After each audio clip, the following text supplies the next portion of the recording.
May panibagong batch ng mga OFW mula Middle East na nakauwi na sa Pilipinas kasama ang kanilang mga kaanak. Ang ilan umaasa makakabalik pa sa Middle East kapag humupa na ang gulo. May unang balita si Bea Pinlac. Bakas sa mukha ng mga OFW ang saya ng makauwi sa Pilipinas kagabi matapos maipit sa nagpapatuloy na kaguluhan sa Middle East. 70 OFW kasama ang mga kaanak nila ang dumating sa NAIA Terminal 3 mag-aalas 10 kagabi sakay ng eroplanong galing sa United Arab Emirates. Ang iba sa kanila mula Bahrain at Saudi Arabia. 33 sa mga nakauwing Pilipino ang kusang nagpa-repatriate sa gobyerno. Most of them are still employed. So, siguro umaasa po sila na pag humupa na yung gulo ay makabalik po sila sa kanilang mga employer. Some are really relieved.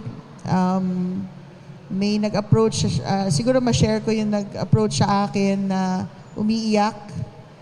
They're really, kasama niya rin yung pamilya niya na nakauwi. And yung iba naman, mas kalmado. But marami ding nag-approach sa amin asking for reintegration assistance.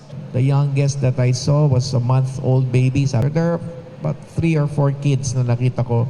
And we met a couple, senior citizens, who are parents of an OFW.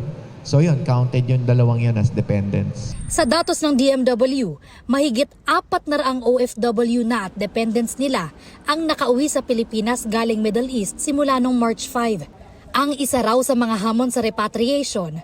Siyempre, yung pagsara ng airspace at yung airports. Yun ang kailangan nating i-hurdle. We have identified in each of these 8 countries that are involved, certain points of exit where OFWs could be repatriated to safer ground and eventually flown back to the Philippines.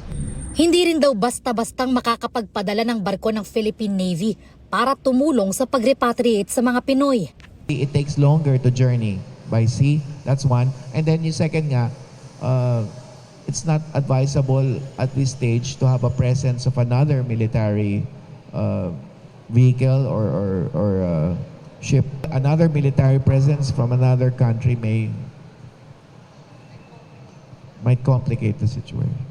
Tuloy-tuloy raw ang paghahatid ng tulong ng gobyerno sa mga Pilipinong nakauwi na ng bansa. Ilan sa paunang tulong sa kanila ang financial assistance at pagsasailalim sa reintegration program.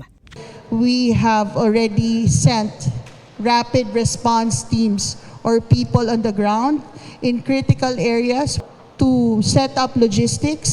Inaasahan daw na mas marami pang OFW ang magpaparepatriate sa gobyerno. Samantala, 11 Pilipino naman ang nakalikas na mula Iran papuntang Turkiye sa gitna ng gulo. Nakatakda silang bumalik sa Pilipinas sa mga susunod na araw. Ito ang unang balita. Bea Pinlac para sa GMA Integrated News. Igan, mauna ka sa mga balita, mag-subscribe na sa GMA Integrated News sa YouTube para sa iba't ibang ulat sa ating bansa.